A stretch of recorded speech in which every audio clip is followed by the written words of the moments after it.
Objective clear तो result clear के साथ हम फिर से हिंदी व्याकरण के एक नए चैप्टर विराम चिन्ह से रिलेटिव लेकर आए, जो कि स्टेट बोर्ड से लेकर आपको हर तरह के कंपटीशन के एग्जाम में इस तरह का एक न एक सवाल देखने को ऑब्जेक्टिव में मिलता है। चलिए हम बिना समय को गवाए हुए हम अपने विषय वस्तु की तरफ चलते हैं। ये सब है विराम चिन्ह, ठीक है। क्वेश्चन में रहेगा कि पूर्ण विराम का चिन्ह कैसा होता है, ठीक है। तो पूर्ण विराम का चिन्ह आपको इस तरह से होता है, माने एक ये ऐसे लिखा हुआ ये पूर्ण विराम का चिन्ह। अल्प विराम का चिन्ह कैसा होता है, तो ये कॉमा होता है। ये जो कॉमा ये लिखते हो इसको अल्प विराम कहा जाता है। अर्ध विराम का चिन्ह कैसा होता है, तो कॉमा के ऊपर अगर बिंदु अगर हम दे देंगे उसको अर्ध विराम कहेंगे। योजक चिन्ह कैसा होता है, तो माइनस की तरह होता है। जैसे दो शब्द के बीच में जो हम माइनस का चिन्ह देते हैं, जैसे रात दिन मान लो, तो दो शब्द के बीच अगर माइनस का चिन्ह आता है इसको हम योजक चिन्ह कहते हैं। और योजक चिन्ह को निर्देशांक चिन्ह भी कहा जाता है।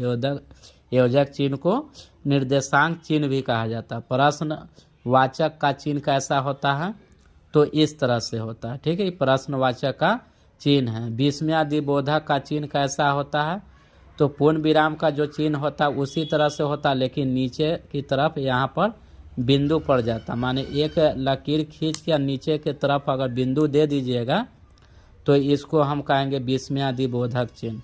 विवरण चिन्ह कैसा होता है, तो दो बिंदु के साथ एक लकीर खींचते हैं, दो बिंदु के साथ एक लकीर खींचते, इसको हम विवरण चिन्ह कहते हैं। उप विराम का चिन्ह कैसा होता है, तो अनुपात की तरह जो चिन्ह पड़ता है इसको उप विराम का चिन्ह कहते हैं।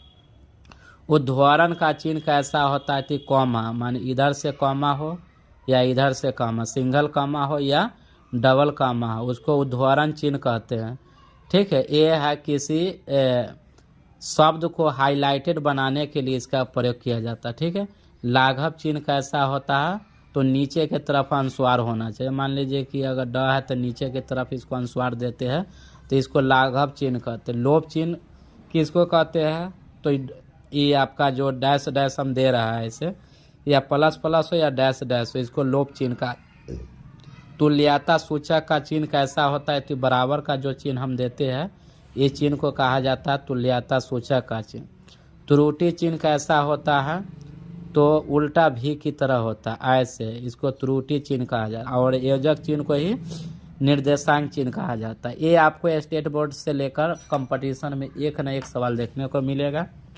आप लोग इस को अच्छी तरह से आप लोग इसको समझ लीजिए, अपने कॉपी पर नोट कर लीजिए और तैयारी कीजिए। साथ ही साथ आप वीडियो को ज़्यादा से ज़्यादा शेयर कीजिए, सब्सक्राइब कीजिए और अपने दोस्तों के साथ शेयर कीजिए, ठीक है, ताकि हमें भी वीडियो बनाने का एक मनोबल बनेगा। आप लोग ही हम लोग का ऊर्जा प्रदान कर सकते, क्योंकि आप ही के सहयोग से हम आगे बढ़ सकते हैं। चलिए, मैं इतना ही के साथ हम फिर अगले वीडियो में मिलते हैं। जब तक के लिए धन्यवाद।